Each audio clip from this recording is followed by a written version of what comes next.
0 out of 10 for the chairman when we start. Okay, I'll start the meeting again.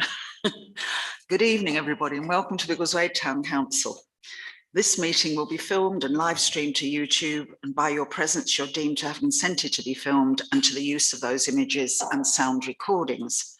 When councillors and members of the public are speaking, please do not disclose any personal information of an individual, as this might infringe the rights of that individual and breach data protection rules. This is a formal town council meeting, and members of the public will be given the opportunity to speak during public open sessions, but will not be permitted to speak at other times. So, do we have any apologies for absence, please? Do we have any declarations of interest in any item on the agenda? Councillor Pullinger? It is an item for information, but for completeness, item 12C, as I'm a trustee of the recipient of that grant, I want to declare it. Okay, thank you. Councillor Alban?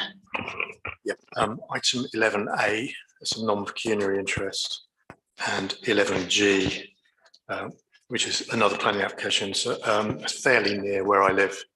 So I think I should declare that just to be safe. But they're both non-pecuniary. Both non. Yeah, thank you. Non-pecuniary 11G as well. Thank you.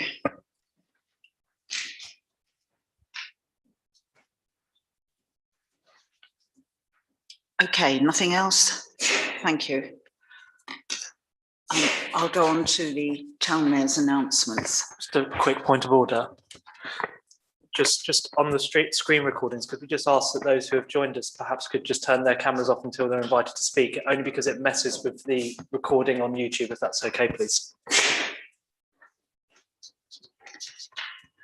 Thank you. Town mayor's announcements.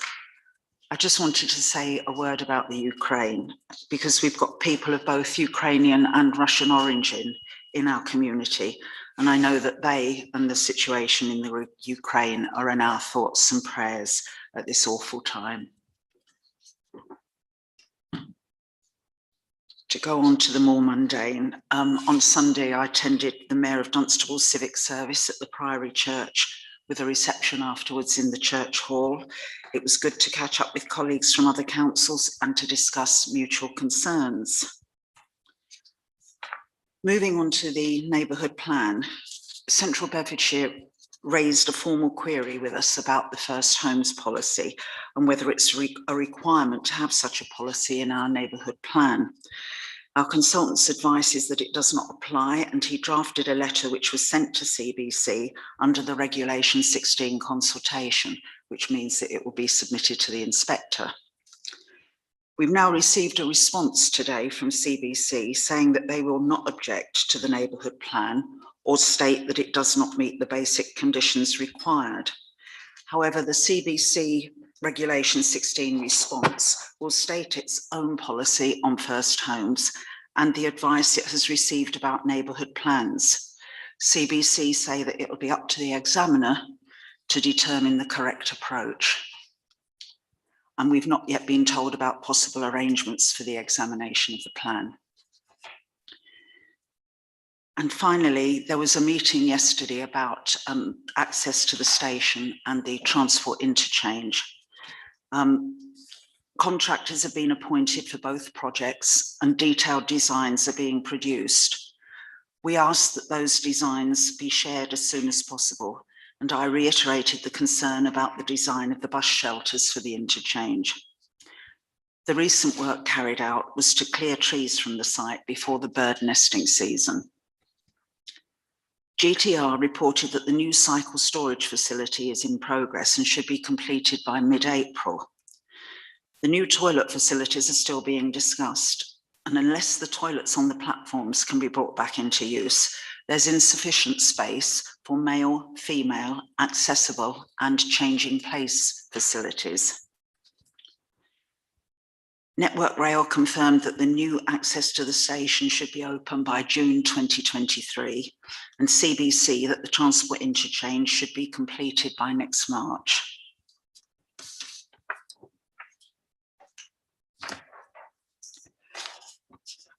Do we have any members of the public present? online? Oh, we have somebody at the back there. Sorry, sir. Did you want to speak at this point in the public open session? No, thank you. Is there anybody online? If people online wish to speak, could you raise your electronic hand, please? No, okay, thank you. So we were due to have Chris Smith of Grippy Limited to talk to us about the Sustainable Transport Corridor Engagement Festival. Chris can't be with us, but we have with us online Katia Still, who is a director of Tybald's Planning and Urban Design, and Lindsay Hillman Gamble, who's a senior planner, strategic planner at Central Bedfordshire. So Katia, if you'd like to come on, thank you. Have you got a presentation to show us, or are you just speaking to us? I do have a presentation, and I believe it's already also with you, or shall I show it via my screen? There it's coming up. Brilliant. Thank you. Good evening, everyone. As said, I'm Katja Stille, Director at Tybald's Planning and Urban Design, and we have been working with CBC and also representatives of the Town Council to develop the community engagement for the Sustainable Transport Corridor. And I believe you had briefings before, so I will keep it brief and update you of what's going to happen in the next couple of weeks. So CBC and Biggleswade Town Council are exploring the options for the Sustainable Transport Corridor that is going to connect the town centre to the east of Biggleswade and King's Reach. And we have developed an engagement programme and a website, which you see kind of the address is at the bottom of this slide. The website is an engagement website. It is live now, and members of the public and the council and everyone can go on there and start giving us their views. Next slide, please. So, the Sustainable Transport Corridor is a pilot project to test a new approach to our streets and how we design them and how we move around, and looking to really find alternative ways to using the car and making it easier to move from the town centre to east of Biggleswade, King's Reach and the countryside beyond, making it easier and more enjoyable, potentially, hopefully as well. At the same time, potentially reducing carbon emission and improving air quality, looking also to creating more child-friendly environments, safer environments for kids to kind of travel to school and the playgrounds, as well as kind of making it easier for existing Biggleswade communities at the town centre to get to the countryside and create a kind of moving back and forward between the different neighbourhoods. So we see a lot of opportunities in the Sustainable Transport Corridor, but we obviously want to hear from the community. Next slide, please. So Jacobs, a transport consultancy, have done a feasibility study already, which you're probably aware of, and have identified a number of options for the Sustainable Transport Corridor. And with Sustainable Transport Corridor, we mean walking, cycling, scooters, and public transport. And there are various options, and they've been tested, and there are opportunities and constraints, each of them. And we really want to hear from the community. So as I mentioned, there is an online survey that is live now for local residents, community groups, businesses, to let us know what you think about sustainable transport in the first place, how you think it could benefit Biggleswade and the whole community of Biggleswade, and what you think about the different options. Next slide, please. So there is an engagement event happening on the 26th of March, and that is open to everybody in the community. We will be in the Orchard Centre, and I come to the times in a moment. And we will have boards, we will have information. We have all the information that is online also in the hall at the time. So you can give us your comments there and then. So I really hope, you know, the wider community and you will come and talk to us. The day before, we have an invited stakeholder event, which is community groups, councillors, stakeholders, and the invitations will be going out kind of immediately for that event on the 25th of March. And at that point, we will kind of have more engaged workshops There will be a number of talks about the benefits of sustainable transport in terms of walking, cycling, health and well-being. Those talks will also be available on the open session on the 26th of March, which is Saturday. And also all the information that we were discussing on the Friday is again available on the Saturday, so people can comment on it. Again, here's the online survey, and there's also an email address, there's Twitter, there are all the normal social media channels, so you can get in touch with us and the representatives, CBC, Homes England, and obviously the Town Council. And next slide. And this is a more detailed program for the Saturday. So we're starting at 1 o'clock and then it's going through the afternoon. And as I said, it's open to everyone. All the information will be there. We will also be running a number of scheduled walks where we are walking along the kind of options of the sustainable transport corridor to discuss the opportunities, constraints, concerns, challenges, but also what are the benefits. And throughout the day, there will be the recordings of the speakers. Some of the speakers will be there with us. We are hoping to offer bike repair services as well. So people, it's spring, bring their bike, get it looked at and start with the sustainable transport. We are currently confirming that. We are aware that often Saturday is a day where families do things together. And so that parents have time also to talk to us. We want to hear from children as well. So we'll keep them entertained. We also have handouts on the day. So if people want to walk and explore the options of the sustainable transport corridor on their own, we give them the map and we hope you feedback via social media what you think about the opportunities and constraints through very simple means. And then currently we're also looking at other activities and events that can make the day more interesting for all of us. I mean, we're hoping we might have a bake sale, and if there are any community groups who want to kind of be part of it, then let us know. And then at 4:30 we have to draw to a close because the venue is also kind of having other activities that evening. But we hope it will be really engaged day, full of activities, full of walking around and discussing of what sustainable transport can mean for Biggleswade, where the opportunities, challenges, and explore what it could mean of bringing the different neighborhoods together via this sustainable transport corridor. Next slide. And that's really a summary again. And I mean, I was hoping to talk through the website. On the website, there are lots of questions as well about what people think about sustainable transport. How often do you cycle? Do you have a bike in the first place?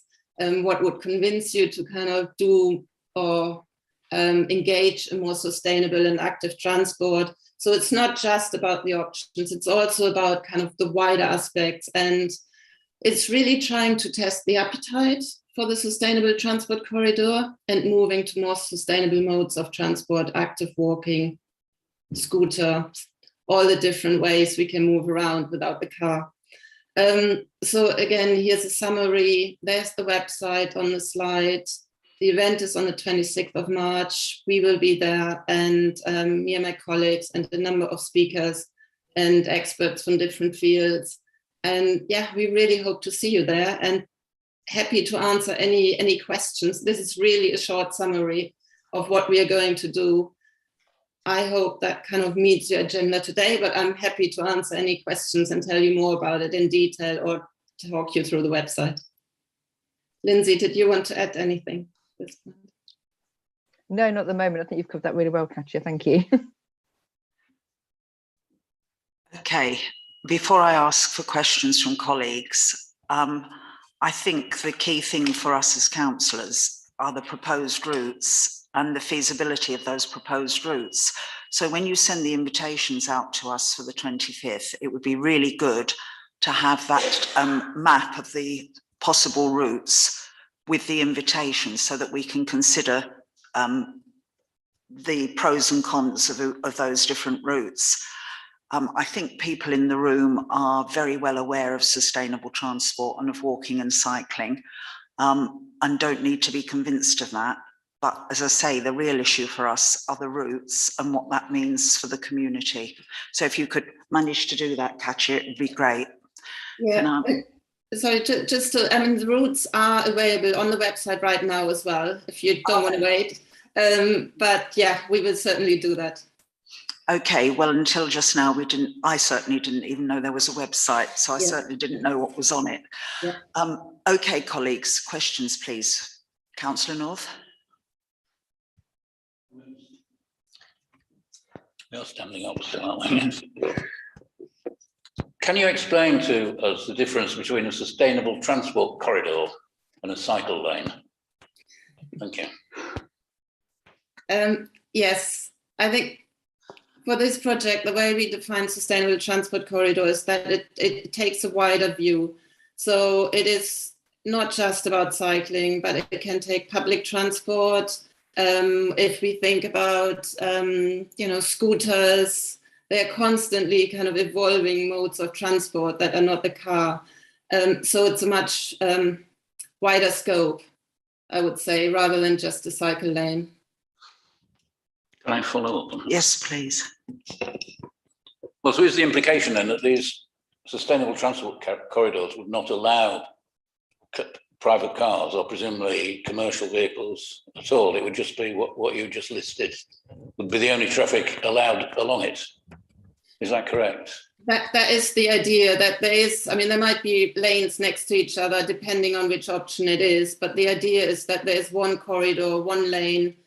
The exact design needs to be defined, that it's just for sustainable transport, cycling, walking, buses, public transport, scooters. Yeah. Right, thank you. Councillor Fage. Hello, thank you for your presentation. I think some of this is actually quite new to us. Whilst, as the Mayor said, so I think many of us are familiar with the idea of sustainable transport, and we've been aware of the problem of east-west connectivity in Biggleswade for a while. We have a lot of development to the east. We know there's going to be more at some point, and the town centre is now, whilst in terms of north and south, it's in the centre of town. In terms of east and west, as you state it's a long way from the centre. You highlighted 3 options, and like I say, I think many of us haven't seen the website yet or what those options are. Are we exploring, just from my understanding, are we exploring 3 options with the intention of going ahead with 1, or with the intention of potentially going ahead with 2 of 3, or all 3 of them? Is it a preference? And presumably there's some sort of budget constraint on this that could stop us going for all 3. But what is the scope, and what are we trying to get from the consultation? Is it a preferred route, or is it the feasibility of all of them? Should I come in on that one? Yes, Lindsay, come in on that. Yeah, no, thanks. Yeah, so the work that Jacobs have done have looked at the different options that are available. So yeah, the purpose of this engagement is to get people's views on those 4 options, and potentially or hopefully narrow it down to a preferred option that we can then take forward, and with the site developers, UKR, actually deliver it on the ground. Yes, I mean, obviously there would be costs involved, so it could come down to viability, but obviously we want to deliver the best route that's possible, and the route that the community are happiest with. But yeah, so it's not a case of delivering 2 or 3. It would be narrowing it down to a preferred option. Councillor Strawn. Thank you very much. Very interesting, but the concept causes me some concern in that I understand some of the routes are going to be on roads which have through traffic, such as London Road, and the smaller side roads which will have traffic. If cars are going to be banned, I don't see how that can work with sustainable transport, because that seemed to be the implication from what you were saying, that there's going to be an effort to segregate cars from the sustainable transport. So if it's going to be using main roads such as London Road and other roads such as Hitchmead Road, how is that going to work?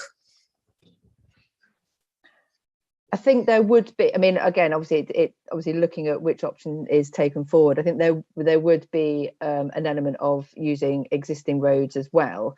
So, potentially where it would cross London Road, there'd be new signalling and crossing areas. for pedestrians, as well as obviously the alternative forms of transport. It might well be, actually, obviously you get closer to the town centre, it might be that it's a shared use.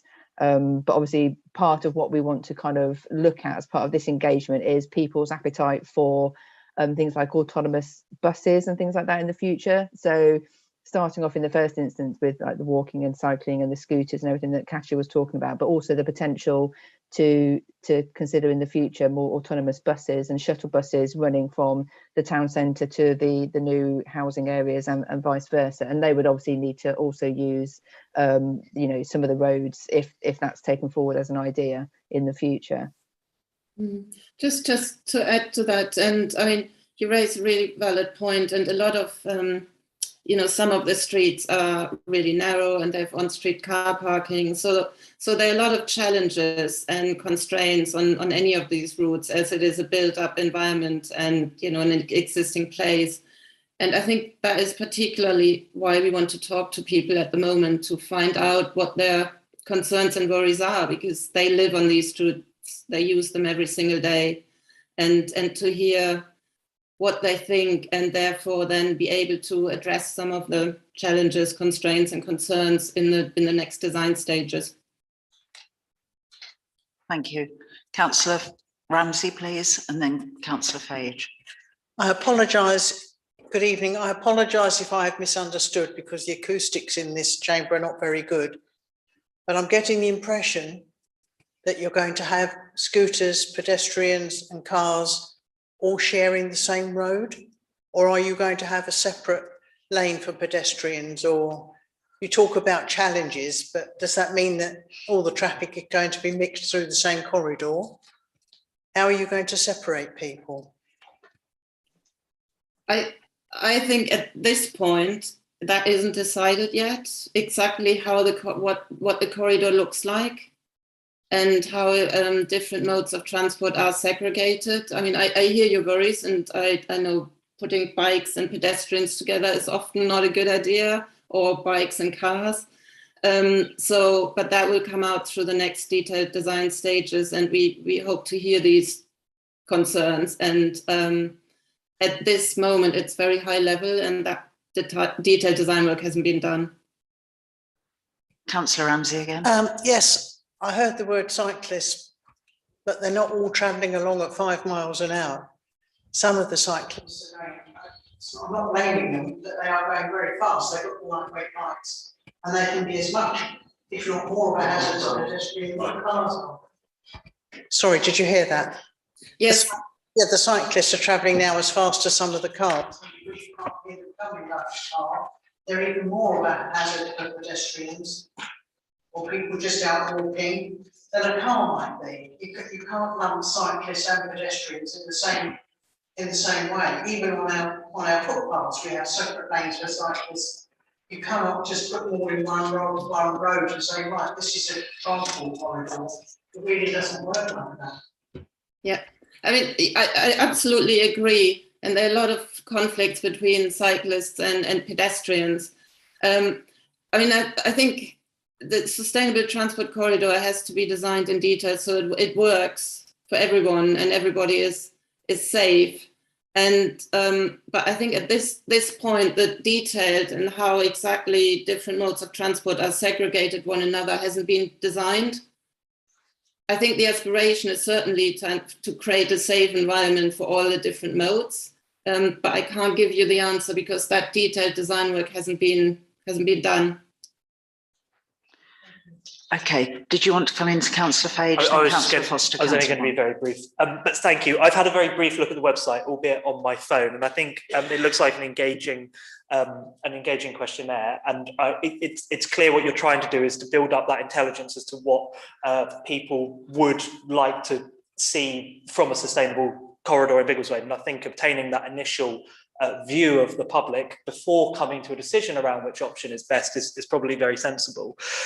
The only thing I would sort of plea is when we do get into the point where we're going to start to see more detail around maybe 3 of the 4 options or 2 of the 4 options, would you please be able to bring that either as a joint committee or back to this council, or certainly make sure our ward councillors are involved, both north and south, because this is very important for both of them. The only reason I say that is because, you know, I know I'm preaching to the choir when I say that highways changes can be quite sensitive when it comes to our towns, and whilst we're not highways experts, we do have reasonable knowledge about some of the roads and some of the pressing issues in certain corners of our town. So we'd really appreciate the opportunity to be able to have more of a say when more of that detail is available, particularly when you have the results of this survey as well, if that's okay, please. Yeah. Councillor Foster, sorry, did you wish to come back in? No, I just said understood and noted. Yes. Okay, thank you. Councillor Foster. Okay, thank you. Yeah, just to assure Councillor Fage, I mean, the ward members have been involved as part of some of the consultation already, albeit we weren't able to share too much detail. It's interesting to see the website and the preferred or the options that are for us, and they sort of pretty much matched what the initial conversations were with us. I'm just keen to understand really what the communication is likely to be to residents to make sure that as many people as possible are able to input into this. Clearly, we've got an event here. I think it's important for us as a council to get the communication out so that as many people as possible are able to view both the website and attend the event to actually get the benefit of it. And I think it looks like a really good day, but we need to make sure that everyone is engaged in it to get the benefit. Thank you. Councillor Bond. Thank you very much. You're saying that we won't get anything back until detailed design. I'm quite surprised that obviously colleagues around here are discussing about segregation of pedestrians and cycles, because the government in July 2020 initiated the gear change and also LTN 120, which really the crux of the matter is that bicycles need to be treated like vehicles, so to be segregated from pedestrians. So clearly that's going to have to be at the heart of how this gets implemented and the choices you make. There's a lot of policy out there, and of course we now have the Central Beds Design Guide, which will be coming up for review later on this year. Obviously this all has to be linked together, so I'm very surprised that actually there's not a stronger detailed design as to what these options really entail. Could you possibly say something about how you're publicising the consultation and the events, please? Yes, we are sending out the invitations to the community groups that are invited to the Friday. We will be also kind of posting posters. We will, I think CBC are using their channels. We hope that the town council that you will use your channels, social media channels as well, to get it out there. We have been talking to also the local press to get it in there. But any other means you can tell us, which would be effective, would be very helpful, and we can provide the materials. So it's good to hear from you as well if there are additional channels that we should use. Okay, I think we've noted that. We'll see what we can do. Does anybody else have any questions? No? Okay, well, there's been a lot of talk about segregating cyclists and pedestrians, but you keep mentioning scooters.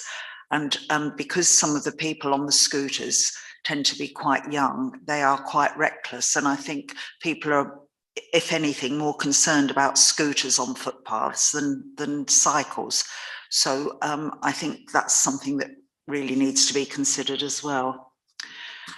Did you wish to say anything in summing up? Lindsay?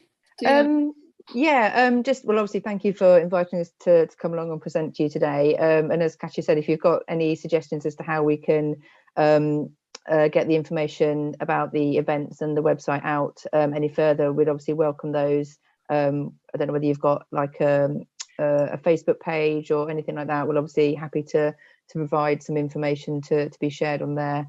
But obviously, please do come along. Please tell people about the event. We really do want to hear people's views and opinions. is this obviously, you know, a sustainable travel corridor for the people of Biggleswade. So we really do want to hear everybody's views. So please help us spread the word, and please encourage people to come along. And obviously we'll once we've got the findings of the events and all the feedback information gathered, we'll obviously share that with you as well. Okay, well, we can certainly put it on our social media, and I'm sure it will be picked up by We Love Biggleswade. I just worry about a lot of the population who don't do social media. So it's how you try and get some information out to them. And it's quite a tight timescale now, isn't it? We'll think about that anyway. I was gonna say, we have got an article going in the local press as well. So hopefully we'll get that message out. Thank you, Lindsay, for that. Thank you. Anything else from anybody? Okay, well, thank you very much for coming along.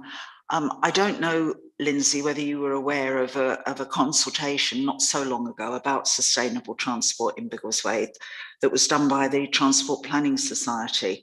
And somewhere on my computer, I've got a copy of the report that came out of that. So I will try to send it to Lindsay to send on to Katia, if that's all right. Yeah, that'd be welcomed. Thank you very much. Okay, thank you. Thanks very much then. Thank you. Good night. Thank you. Bye. Bye. Okay, members' questions, please. Have we any? No. I'm going on to the minutes of the last meeting then, on the 22nd of February. And first, for accuracy, please. Anything on page 7, which is the first page. Page 8.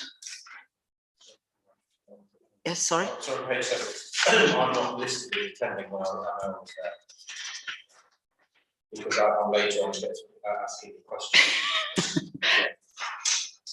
I asked questions about apprenticeships, but I wasn't listed as being in attendance at the meeting. We'll certainly add you to the list of attendees. Okay, thank you. Anything on page 8? Page 9? Councillor Fage. Sorry to pick this one up, but Councillor Ramsey's name, I think, has 2 A's in it, if I'm not mistaken. Yes, it does. Yes, 2 A's. Yes. Thank you. We'll correct that. Anything else on page 9? Page 10? Page 11? Councillor Foster, Frank Foster. Item 8A, item 6B, waste sacks. It talks about in the minutes of the public land and open spaces meeting. It wasn't for that meeting. I don't know what meeting it was, but it wasn't the PLOS meeting.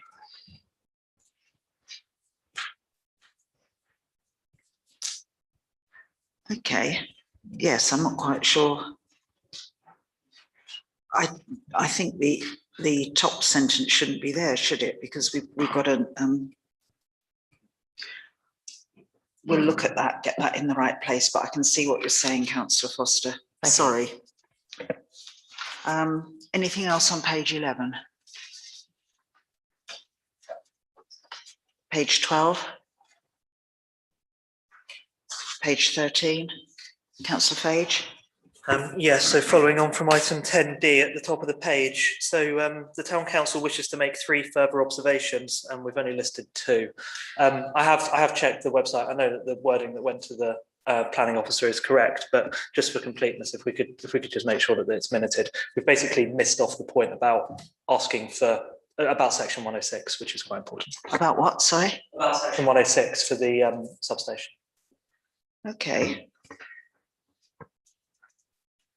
I'm looking a bit bemused because I was sure that was in a version of the minutes that I saw, but it's obviously not there now. Okay, thank you.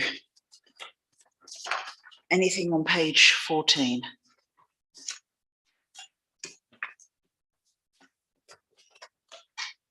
With those corrections made, may I sign them as a correct record?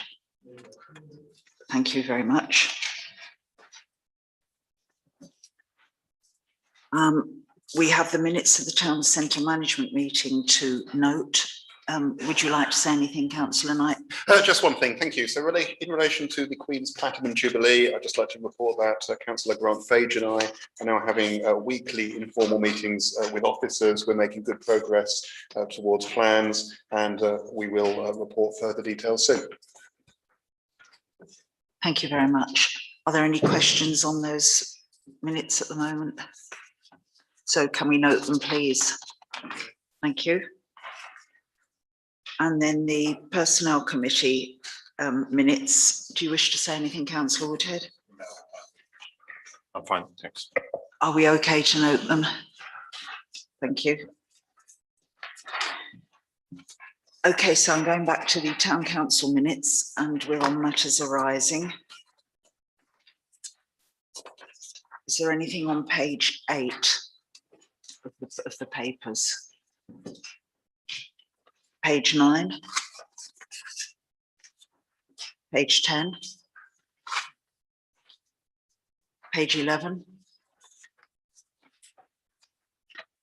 page 12, Councillor Fage. Yeah, so following on from item 9B, so it was agreed that 2 volunteer councillors would work with officers related to the litter picking initiative. Did we get 2 volunteers? And do we know what the partnership with officers will look like in order to make a little bit of progress on this? I know I have some ideas, so I'm happy to be one of the 2. I think we need another volunteer if we don't already have it. Councillor Bond. If you're looking for a volunteer, I'm happy to as well. So that's Councillor Fage and Councillor Bond.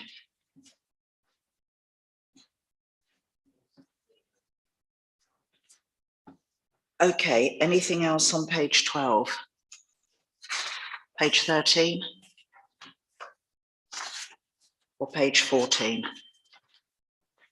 Councillor Fage? Yes, sorry, I'm a bit of a jack in the box, but on the point raised, item D, Justin Cresswell Beer, about the communication to Rose Lane residents and parking permits. I've got to be very careful because I have an interest in this, but just to make sure, I want to be sure that the communication has gone out to those who are experiencing fee changes, I guess not just for permits, but also workers and others who might be experiencing fee changes, such as those at the Orchard Centre as well. Karim is joining us, and Karim, can I invite you to pass comment on that, please?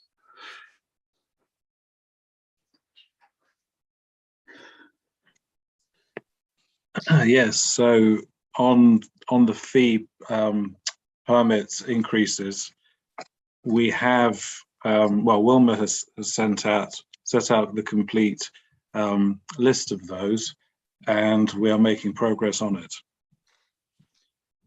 I think the question was whether anything's gone out to residents yet. Not as far as I'm personally aware. Okay, well, I think councillors are concerned that something should go out sooner rather than later, because it's only a month away, the increases. Yes. Thank you very much. Anything else on matters arising? Okay. So we're now on to items for consideration. And the first issue is the burial and memorial regulations. Councillor Knight, please. Thank you. So due to the sensitive nature of this policy, I would like to propose that we consider this in the exempt section of the meeting, please. Second. Thank you. So the proposal is to move this item to the exempt part of the meeting. All those in favour, please show. Against? Abstentions? Thank you. So we move that to the exempt part of the meeting. So the next item is the signage at Biggleswade Cemeteries, because we've got Commonwealth War graves. Comments, please. Councillor Woodhead. Yeah, just a quick one. I think this is a very welcome development. I know there are a number of Commonwealth war graves in the Drove Road Cemetery. I think they're not highlighted in the kind of respectful and appropriate way. So I think some signage will be very welcome, as there are around many churchyards in the country. And just as a sort of follow-up to that, I know the Commonwealth War Graves Commission are wanting to hold a stall in Biggleswade Market sometime in June to sort of promote their activities both at home and overseas. And I think that's something obviously we can welcome, and hopefully that will give a bit more interest in what's going on locally, as well as perhaps things that people can look into overseas as well. So that's just giving a little bit of background, but I think we should definitely support it. Any other comments? So colleagues, are we happy, please? Could you show if we're happy to have those signs on the cemeteries? That's unanimous. Thank you very much. And now we come on to the proposed amendment to standing orders. So it's about removing standing order 70 so that we don't stand for meetings in the future. Comments, please. Councillor Knight. Okay, thank you. So I'm in favour of the proposal to remain seated, and not just because Councillor Fage is a jack in the box. So we already remain seated for committee meetings. The mayor and the clerk already sit in council meetings. The furniture we have, the microphones that we have, are designed for seated use, and I don't think it's appropriate for us to consider replacing that at this time. And I think we need individual mics, not mics hanging from the ceiling with the acoustics in the room. So I think we have certain constraints. Some members occasionally ask to remain seated for reasons of comfort and mobility already. And I think we should all remain seated. I think the arguments for standing are that maybe it improves the projection of audio. But I don't think that applies when we're using microphones. And in fact, I think it makes it worse because we're too far away from them.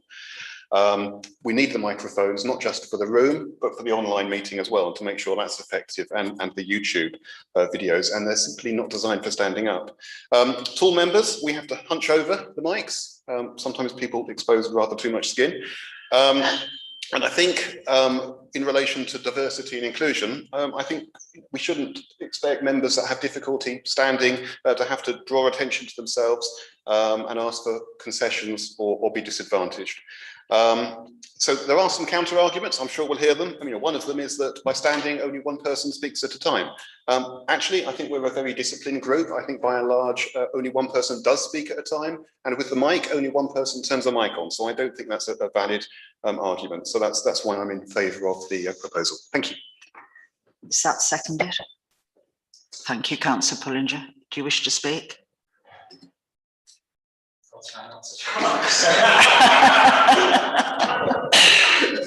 I think Councillor Knight has essentially made most of the points, but just a couple of things. I think one of the points I want to elaborate on is the piece around a member having to draw attention to the fact that they have a reason why they wouldn't want to stand. So not while I've been a councillor, but in the past I've had sciatica, and I would have found it very difficult to be standing up and sitting down continuously during a meeting.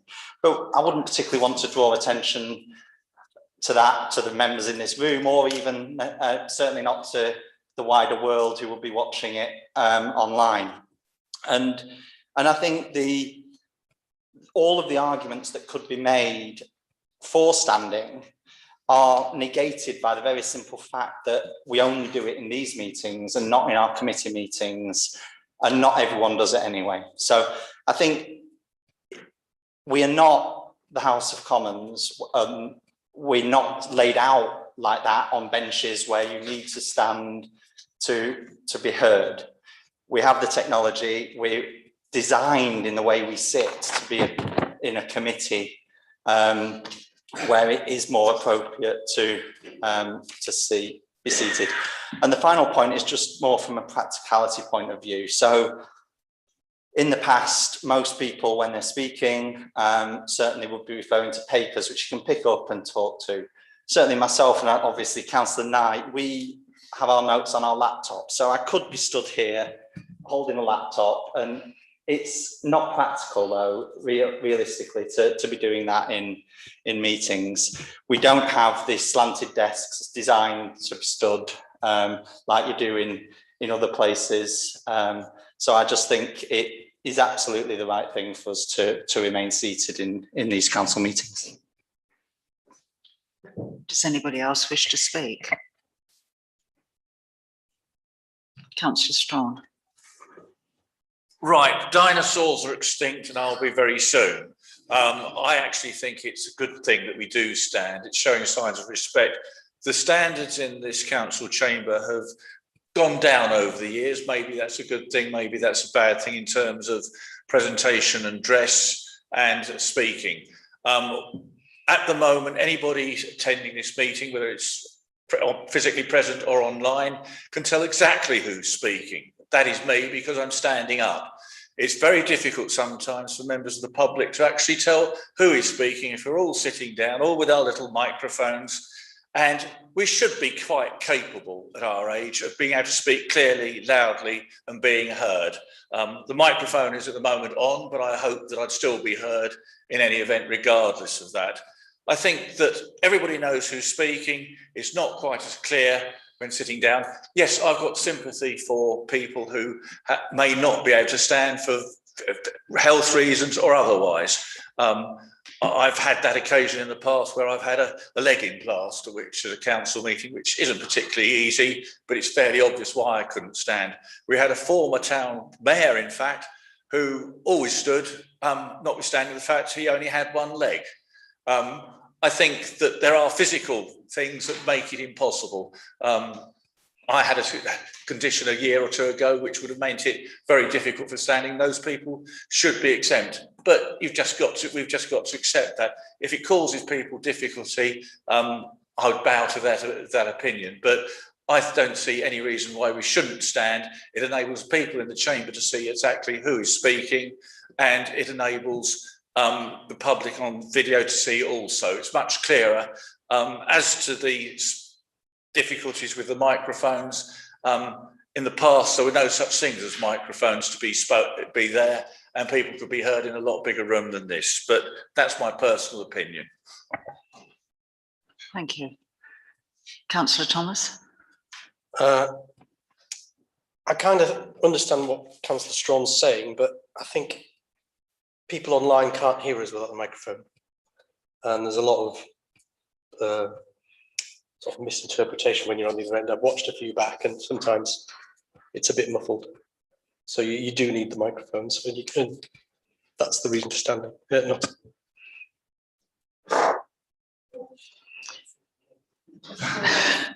Does anybody else wish to speak? Well, with the removal of Standing Order 29, sorry, I called it 70 earlier, is being proposed so that we sit for council meetings. All those in favour, please show.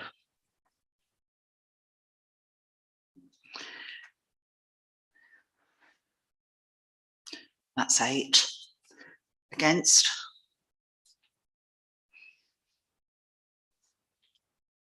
That's 7. So Standing Order 29 goes by one vote. And I must say, I don't mind being a dinosaur either, Councillor Strawn.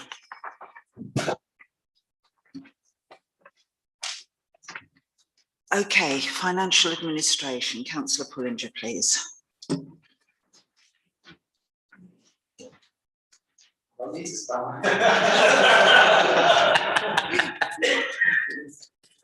I'd like to propose that we adopt the 4 statements and 4 documents as in the agenda.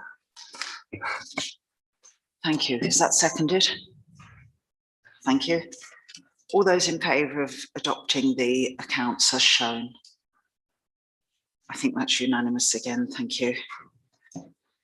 We're on to planning applications. The first one is 17 Banks Road, 2-storey side extension and single-storey rear extension, conversion of garage and widening of vehicular access. Councillor Pullinger. Propose we note it. This is just a notice of appeal decision. Okay, are we all happy with that? Yeah. 46 Fairfield Road. single story front extension, 2-story rear, and single story rear. Subject to neighbours. Sorry, I didn't hear that. No objection, subject to neighbours. Are we all happy with subject to neighbours? Thank you. Unit L, A1 Retail Park. Propose no objection. Happy with that, everybody? Thank you. 1 Poplar Close, single story rear extension. To neighbours. Are we happy, subject to neighbours? Shout if not. I'm moving on. 3 Parry Rise, garage conversion. Councillor Pullinger and then Councillor Fage, Leslie Fage. Thank you. So I've looked at this one in some detail, and I'd like to propose that we object to this application. I think the reasons for the objection are very well summarised by the Highways Officer's comments that have already been made. Essentially, loss of parking is the main concern. So they've converted that, and this is a retrospective application, but nevertheless, I still think we should object. So they've converted their garage into a bedroom.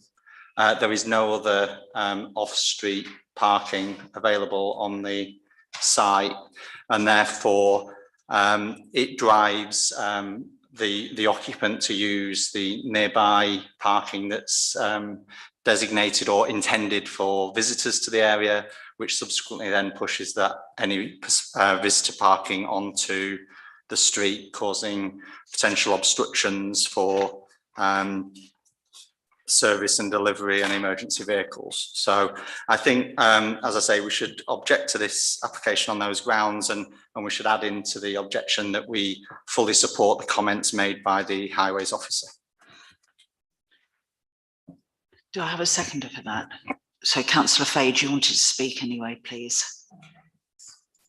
I agree as well about the objection. I strongly object actually because it's already gone ahead and the paperwork has not gone through. So they've done it and now expect us to accept it. And I think an example needs to be made of these things. That's not the way we run, and it should be highlighted that it shouldn't happen this way round. And the other thing is the only place to park is the car, which has been parked outside, and it's over the public pavement, which obstructs your disability, your dog walker, your pram walker. They have to go on the road. That car's there a lot of the day and a lot of time, so it's just not acceptable. Thank you. Somebody else wanted to speak, I think. No? Okay, so are we happy to strongly object or simply object? Strongly object, and because of the parking situation, and we note that we support the Highways Officer's report. All those in favour, please. I think that's unanimous again. Apart from Councillor Bond, of course, who doesn't vote. 9A Rowlett's View, change of use of existing amenity land to use as a residential garden. Councillor Fage.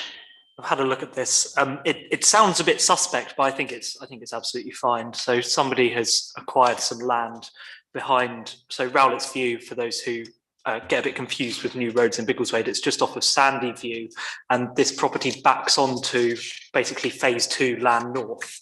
And so it looks like there's a bit of a gap between where this house was built and land north phase 2. And they basically, it looks like they've acquired some land which is next to their garden, and they wish to extend their garden into it. So for me, it looks quite sensible and fine. So I beg no objection, subject to neighbours, but stress the neighbours. Okay. Do I have a seconder for that proposal? Yes, Councillor. Yes. I, like you, it does look suspect, and I wanted to know, and I couldn't find in the documentation whether they own the land, and that they do. Okay, thank you. Just say, I have spoken to the neighbours and the land has been bought, so they do own it. No parking will be gained and no parking will be lost in this. And the only neighbour that overlooks it by a stairway, so it's not really overlooked, and their only concern was providing there's not parties till midnight every night. just as also, so that piece of land that you identified, there's another piece that butts up, and number 6 of that road has bought that no man's land. So, but they've left it just as is with trees at the moment. Just to be aware of that. Thank you for that information. So we're proposing no objection. Sorry, Councillor. I'd assumed you already had, but thank you. All those in favour of no objection? Yeah, that's unanimous again. Thank you. Land off Drove Road adjacent to 1A. Councillor Pullinger and then Councillor Alban. Thank you. So we considered this, or a very similar application that was refused by Central Beds last year, which was for 6 properties on this site rather than the now proposed 5, or 6 dwellings rather than the proposed 5. We didn't object last times, and therefore I think I would maintain our position of no objection, but again note that we would not like the existing bus stop to be moved, which was essentially the same comments as we made to the application that was made in 2021. Okay, Councillor Alban. Yeah, I disagree.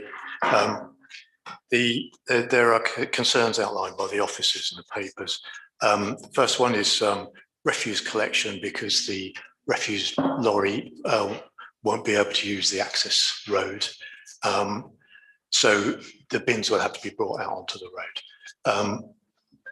There's no provision for that at the moment. They're highlighting that. The pathway there is very narrow. So we could see a proliferation of bins out there on bin day. The other point that officers are concerned about are the trees which have got TPO on them at the back. Now, the hammerhead for the access road could seriously damage the roots of one of those trees. So, well, it'll probably end up killing the tree, I think. In addition, so their officers' concerns. My concern would be the parking arrangements for the houses that front onto Drove Road. They're basically there'll be a drop over the pavement there for the length of that part of the road. So it will essentially mirror what's opposite. So we'd have cars accessing, reversing in and out from both sides of the roads. And as we know, that's a very narrow stretch of road. It's a B road, so it's quite, there's quite plenty of traffic goes down there. So that is an arrangement I don't think will work very well. And as we've heard, the bus stop would need to be relocated. Where to? I'm not sure. It's 5 units now instead of 6, but in my opinion, that's still overdevelopment for the amount of land that is there. Okay. Well, I didn't ask for a seconder before, but I think Councillor Pullinger, you were saying no objection. Right? I'll withdraw my proposal. Thank you. So, are you now making a formal proposal? Yeah, I'd like to propose that we object on the grounds that I've outlined. Okay, so there was problems with the hammerhead and the trees. We've got the bins problem. Yep. There's the car parking arrangement for the dwellings that will front Drove Road, and that is a very narrow footpath there. Okay, and what we're basically saying is overdevelopment. Yep. Okay, I think I've got all that down. We've just been through it again.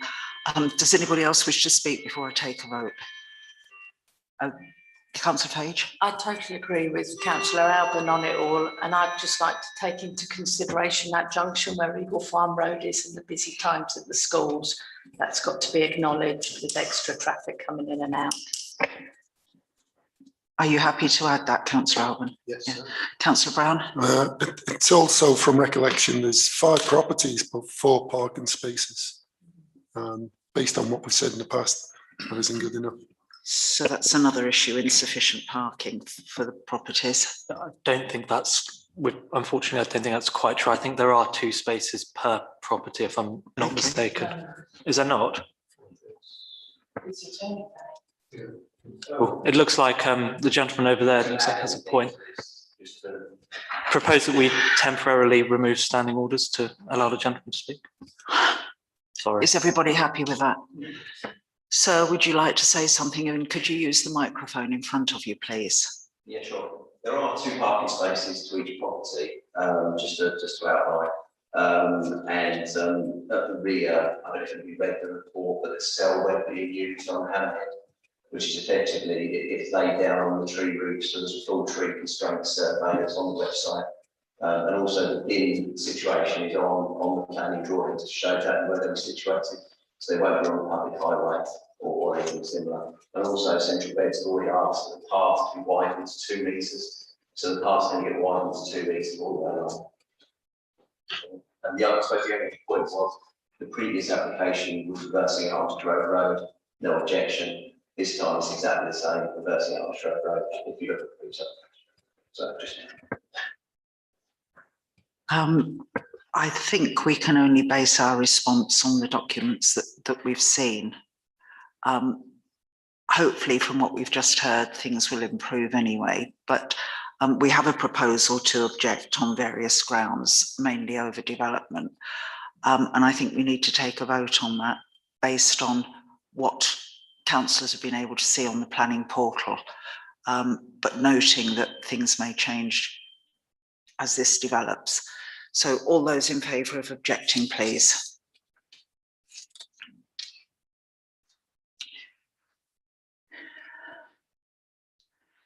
That's 7 against,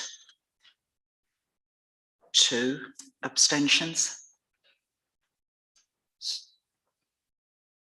3. I've missed somebody, have I? Sorry, did you? Okay, well, the proposal is carried 7-3.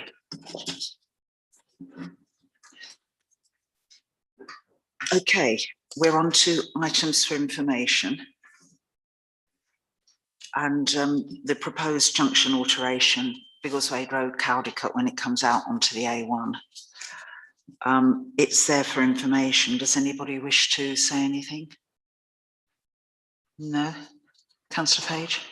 I guess my only slight regret with this, and I think it does need to change because it is a very dangerous crossing, particularly as you come out of Biggleswade Road going south towards Biggleswade. My only slight regret, I guess, is that it's this piecemeal changes to the A1 that doesn't strategically get us to what we'd like the road to be like at some point in the future. I'm not saying we necessarily have to respond with that to this consultation, but at some point they need to make some rather bigger decisions than just tinkering around the edges.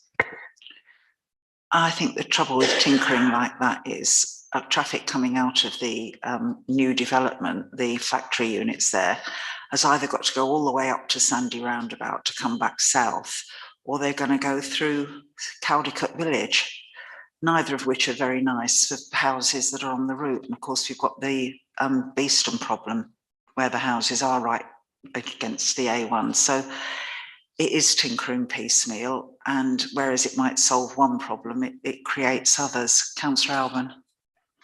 Yeah, there was a proposal to reduce the speed limit there from 60 to 50 some years ago now, but that doesn't seem to have materialised. So I agree, it is rather piecemeal what's going on, and some of those pieces don't make it. Yeah. Okay, do we wish to make any formal comment, or are we just noting this? Note it. Yeah, okay, thank you. And schools for the future.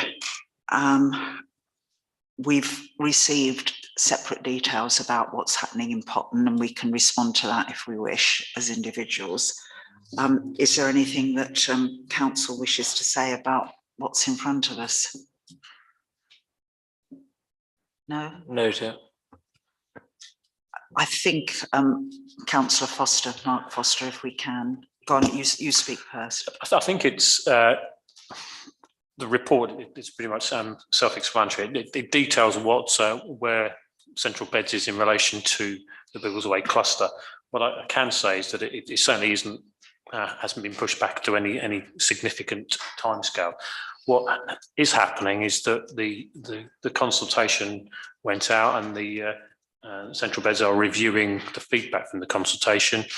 They're reviewing the numbers in relation to school places, and also the feedback. And it's quite interesting when you look through some of the feedback from parents, how the percentages, how low some of the percentages are in terms of support for the options that are being put forward. So I think in light of that, the numbers and the public feedback, and also the other outside factors, I think it's quite appropriate to the central beds to review the plan, but we need to make sure that it's not pushed back to any significant timescale for our children. I mean, it's important for us, and obviously I've got school age children, so it's important to me and important to many others in the room. So.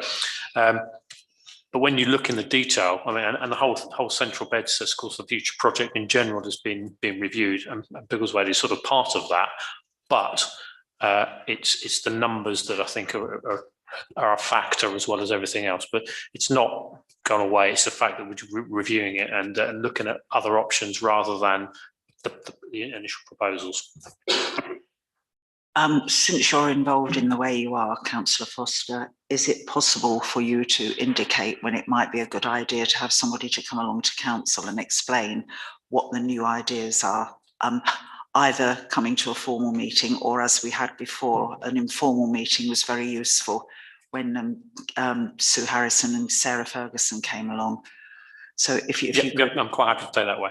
I think it's quite right. Whether it's a meeting for full council, whether joint committee, we'll look at options. But certainly, I don't think we're at a point where we can communicate anything different. But it's so when we are, then absolutely. Thank you. Did you still wish to speak? It's just reinforcing the point, saying it'd be great to have a presentation when some of the details firmed up. So I really appreciated the previous one, and hopefully, if there's more detailed information, I think it will be very helpful. Yes. Okay, thank you. And as you say, it's very important for the children. Right, so I think we're noting that formally, if everybody's all right with that. And then we have the email from Biggleswade Scout Group from some of the young people who came to our, I think it was F&GP meeting, was it? Yes. So are we noting that, colleagues? Thank you. So, public open session. If anybody online wishes to speak, can you raise your electronic hand, please? And sir, do you wish to say anything else? No, thank you.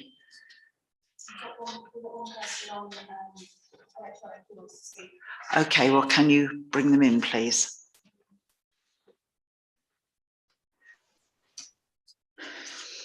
Hi there. I just wanted to make a couple of comments on the presentation from Tybalt about the walking and cycling initiatives and the sustainable transport corridors. I just wanted to ask councillors to ensure that any groups that are represented at the day before the public event on the 26th, that there are some groups that sort of represent cycling for people that aren't wearing lycra and on expensive bicycles and things like that. And just to add to that, I'm on I heard that there was going to be some money for these sort of things, so I set up a walking and cycling in Biggleswade group on Facebook, and would invite any councillors to join that group and share any of your sort of consultations or anything like that you want to that come out from Tybalt. And also just to say, really, if councillors can be sort of brave when they're considering these schemes, and don't put inconvenience to the motorists at the heart of your thought. The public health benefits of transport that's not private car based are massive, which I'm sure you all know, and obviously you've got political constraints, but it's, you know, it would be such the town could be a much more pleasant place if cars weren't so dominant, and you do see their dominance in a lot of the places. That's all. Thank you. Could you just identify yourself, please, because you weren't on video. Oh, sorry. Yeah, my name's Andrew Skilton, and I live in Winston Crescent. I moved here in December. Okay, thank you. And could you send the link to your group to enquiries@biggleswadetown.council.gov.uk so that we've got a record of it, please? Yes, I'll do that. No problem. Thank you very much. And I have to say, I think it's the safety that concerns councillors more than anything, the safety of everybody who may be using the route. Okay, I don't think we have anybody else wishing to speak. No, thank you. So could we move the resolution, please, that we go into exempt? Yes. Okay, thank you. Thank you, everybody.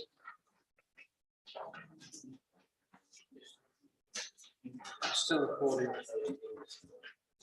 Can you turn the recording off, please?